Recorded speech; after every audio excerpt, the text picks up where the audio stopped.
第1065章邺城。这里是一片巨大辽阔的石台，石台通体由雪白的岩石所筑，而特别令人感到的惊讶的是，这片石台居然高达将近100米，而支撑它达到这般高度，赫然是旗下的10来根巨型石柱。石柱支撑着石台，犹如擎天之柱般，远远看去显得极为的巍峨壮观。这片石台之上的空间与别的地方也是极为不一样，这里显得格外的紊乱，那一大片的空间极度的扭曲，甚至隐隐间还有着一些漆黑裂缝蔓延而出。这片扭曲的空间不断会有着荧光迸射，而每一次荧光的出现，便是会有着不少的人影从空间之中被吐出，然后落在下方的石台之上。这里居然是一片空间虫洞传送的集中点。扭曲的空间处又是一道银芒闪烁，一道削瘦身影自其中闪掠而出，旋即脚掌在虚空轻点，徐徐地落在石台之上。这被扭曲空间吐出的人影，自然便是那从天皇城赶来的萧炎。在落地之后，他也是轻松了一口气，目光扫过四周，特别是在见到这高耸的石台后，眼中也是不由得浮现一抹惊讶。这里便是中域吗？果然不愧是斗气大陆的中心，光是连虫洞的传送点都是这般大气。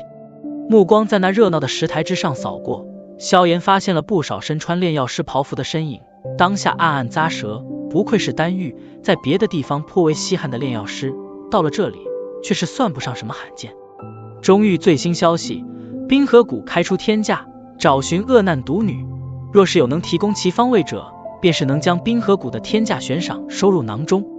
就在萧炎心中暗叹间，一道突然在石台上响起的吆喝声，却是令得他脸色微微一变，旋即偏过头，目光顺着声音传来的声音望去，只见得一名身形瘦小的男子正手捧着一叠纸张，然后将这些纸张贴在石台之上的一些石柱处。此刻这人身旁正围拢了不少好事者，显然是对于此人口中的所谓恶难独女有些感兴趣。萧炎颜色略有些阴沉，这所谓的恶难独女，想必应该便是说的小医仙了，只是没想到那冰河谷为了寻找她的踪迹，居然是花费了这般心血。眼神微微闪烁，萧炎也是缓步走近那名瘦小男子，手掌一曲，一股吸力涌出，便是将后者手中的纸张吸入手中，眼睛一瞥，上面画着一张女子头像，虽说看上去略微有点模糊，但萧炎一眼便是看出纸上所画赫然便是小医仙。嘿嘿，这位小兄弟应该是新到丹域吧？此女可是传说中的恶难毒体，前段时间在中域引起了巨大的骚动，不少势力联手狙杀，都是被他逃脱。那名瘦小男子冲着萧炎有些谄媚的笑道，他虽然实力不行，但眼力倒是具备着，一眼便是能够看出面前的这位年轻人不是他能够招惹得起的。握着纸张的手掌微微紧了紧，萧炎目光转向面前的男子，淡淡的道，据说冰河谷的人前段时间与他交过手。在说着话时，萧炎随手丢出一袋金币，瘦小男子满脸惊喜的接过钱袋，脸庞上的谄媚更甚，连忙道，这位爷说的没错，半个月前冰河谷的强者找到了这恶难独女，那场大战可是相当的惨烈，冰河谷出动了冰原、冰府2名长老，嘿嘿，这2位在中域可是名头不小，实力皆是在6星斗宗左右。眼皮抖了抖，萧炎声音也是缓缓变得低沉下来，结果如何？冰河谷出动的强者不少，但那恶难独女也不是省油的灯，居然在冰河谷的围剿中杀了他们不少的人，并且还从冰原、冰府2名长老手中顺利逃生。不过据消息得知，恶难独女虽说逃出了围剿，但也中了2名长老的天兵玄掌，如今已经也是身受重伤，所以冰河谷四处搜寻，给出了天价悬赏，只要提供一些有用的消息，便是能得到这些悬赏。那名瘦小男子嘿嘿笑道。萧炎微微垂下的漆黑眼眸中寒意更甚，缓缓的道，当时冰河谷围剿恶难独女是在什么地方？北方的洛神剑，不过如今那里基本上是被冰河谷的人包围了，他们怀疑恶难独女并未远遁，但经过这么久的寻找，也没什么消息。那男子老实的道，抓捕恶难独女的，难道只是冰河谷？原本是很不少势力要出手的，但后来冰河谷被恶难独女杀了不少人，因此他们也是放出话来，一定要将恶难毒女擒住，别的势力因此也不敢再出手。所以现在的中域再坚持不懈地捕杀恶难毒女的，也就冰河谷了。萧炎表情漠然地点了点头，手掌之上的纸张噗的一声化为一团灰烬飘落而下，而其也是豁然转身对着石台之外行去。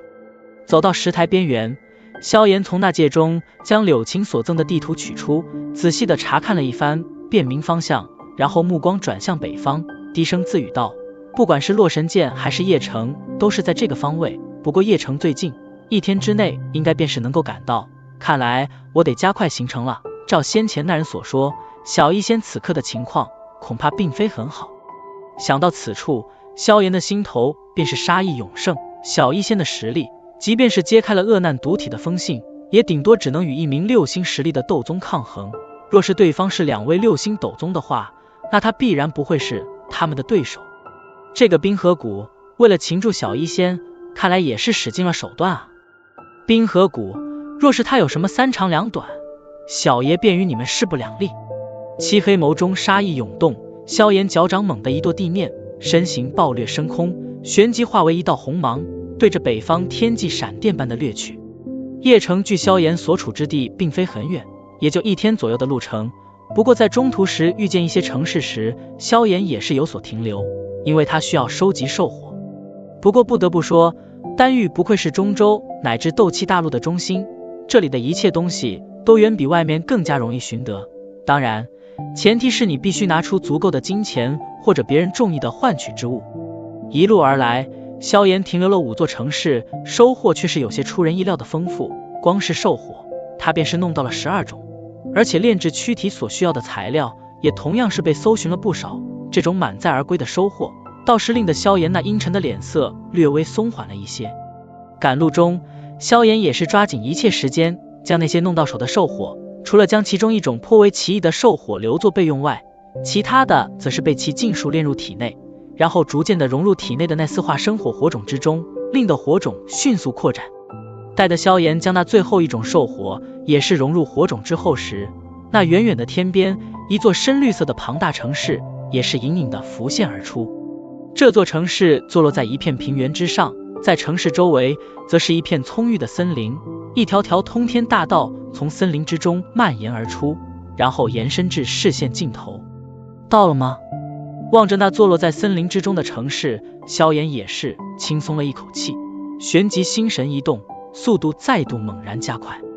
邺城，这里的主宰者便是曾经显赫丹域的叶家，当然如今的叶家却是早不复当年的荣光，但即便如此，瘦死的骆驼比马大，这邺城之中依旧还是没有什么势力敢挑衅叶家的权威。身为这个城市主宰者的叶家，则是盘踞在城市最为中心的地带，那里1000米以内尽是叶家庄园所在，平日寻常人禁止入内，而其中的防御也是显得格外的森严。当然，这也只是对寻常强者而言。我绝对不会嫁给曹丹那个混蛋。此刻，叶家的议事厅中正在发生着一些争吵，一名身着蓝衣的女子正怒声道，那张精致的俏脸此刻布满着怒火。胡闹！议事厅之中，一名青衣老者脸色一沉，道：如今家族是什么情况？你不是不知道，曹家也是5大家族之一，与我叶家正好是门当户对，而且曹丹更是曹家难得一遇的炼药奇才，嫁给他不仅能令得叶家免除调出5大家族的危机，还能为你寻个好人家。即便真让我嫁给曹丹，难道便以为能够解决危机吗？曹家狼子野心，早就想侵蚀我叶家，这般做不过是羊入虎口而已。蓝衣女子怒道。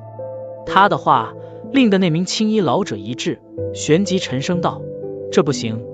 那你给我说说能怎么办？难道靠你嘴里的那个什么迦南学院的天才来拯救不成？你也太高看了别人，我叶家的危机可不是随随便便的一些阿猫阿狗就能挽回的。而且你说了那人这么久，可曾见过他？我想那人恐怕早就已经跑得没影了，岂有胆量来染指这等事？闻言，蓝衣女子也是一滞，一时间居然是想不到话来反驳。阿猫阿狗也同样没兴趣来帮你什么解除什么危机。就在蓝衣女子无话可说间，一道冷漠的声音却是突然在大厅之中响起。